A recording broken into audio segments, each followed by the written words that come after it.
Hi everyone, this is Andy from UK Wellbeing Coach. Just a quick introduction video to tell you about our latest training course. It's titled Manager Training, Health and Wellbeing. So this is a course for anybody that manages small or medium, even large teams of staff and wants to get a better idea on the topic of wellbeing, of what it looks like and what wellbeing is all about, but also how to support staff to improve their own personal health and wellbeing. So the stuff that I sort of specialise in is what we call manageable health, the stuff that you've got control about. So we're not giving diagnostics or anything like that. What we're going to do is empower managers to identify why staff might take time off and then help to support them through that and reduce the risk of it as well. So the things that we're going to be looking at is understanding stress. So what does stress look like? So the bit about the physiology of stress and how it works, but also how to identify the signs and symptoms of stress early. But then also how can you approach that? So once you've identified it, what can you do then? So how do you initiate conversation? How do you build rapport? How can you what does that conversation look like? So one of the things you've got managers need to prepare themselves for is having sensitive conversations, because if you offer yourself out there to talk about stress in particular and the reasons why people might become stressed, a lot of the time there might be some really sensitive information based on the initiation of that. So what I want to do is give managers sort of the skills to be able to have a conversation and not be fazed by some more sensitive conversation.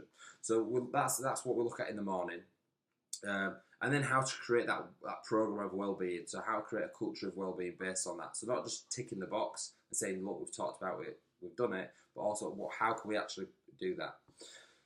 So when we talk about stress, there's no magic pill. So what we actually look for is how to build resilience. So we're looking at physical resilience and we're looking at psychological resilience. So how can an employee improve their resilience to stress so then when they are faced with it, inevitably, they're much more able to deal with that. So then in the afternoon, we're looking at all the manageable health elements that improve someone's health and well-being. So they might be things like how to improve your sleep quality. So look at things like the physiology of sleep and how to improve that. We'll look at energy levels. So looking at the food that you eat directly impacts on your ability to cope throughout the day and your daytime energy levels. We'll look at things like basic nutrition, physical activity more targeted towards reducing back problems, because obviously musculoskeletal health problems account for something about 8.8 million days lost every year. So that's the second highest reason why people are going to take time off. So we're trying to address that as well. So looking at some real practical things that employees can do and managers can do as well to reduce the chance of getting back problems. So things that you can do in the workplace, things you can do at home, things you can do before bed, all those kind of things.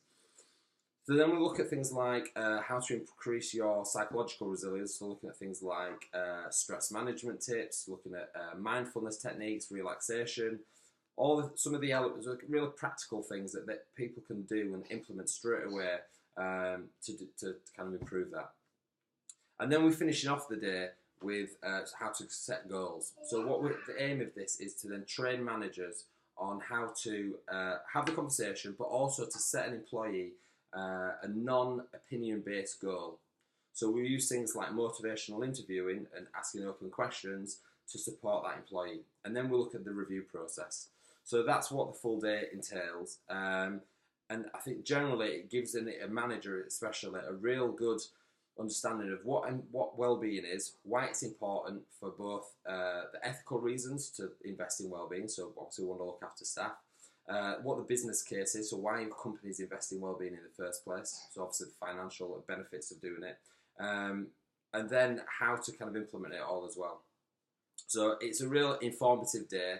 It's about 6-7 hours, depending on how many questions are asked. But yeah, it works really well. It's a really good course, delivered by me, and so far we've had great reviews and hopefully see some benefit of it. Okay, thank you.